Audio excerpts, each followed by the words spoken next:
نبتدي ان احنا نعمل مع بعض تمبلت ال HTML وال CSS. هنطبق فيه المفاهيم اللي اتعلمناها في كورس ال HTML وال CSS.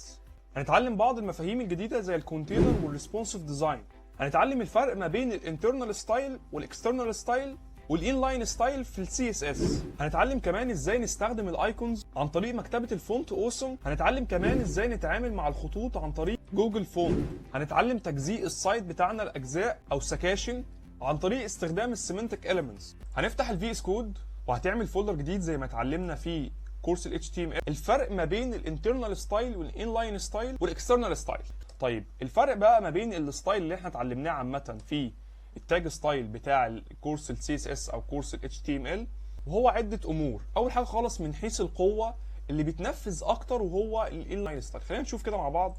زي ما انت شايف كده، كنسل الجزء الخاص بالانترنال ستايل اللي هو جوه التاج، واستخدم عندنا هنا الانلاين ستايل. ده انلاين ستايل عشان تبقى تفرق ما بينهم، وده هيكون internal ستايل. طيب ايه دليلي على الكلام دوت؟ لو انا جيت مسحت هنا جزء الستايل الخاص بيه الانلاين ستايل، هياخد بعد كده التنسيق اللي هو اللون الازرق اللي موجود في الانترنال ستايل. هنحدد الاليمنت زي ما اتفقنا.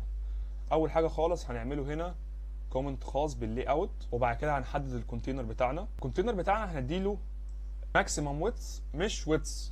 لو انا اديته ويدث بصوره مباشره هيبقى في مشكله كبيره جدا عندي، بحيث ان انا وانا شغال على الريسبونسيف هيبقى فيكسد، مش هيتحرك ولا هياخد ولا هيدي معايا في فكره الريسبونسيف عموما.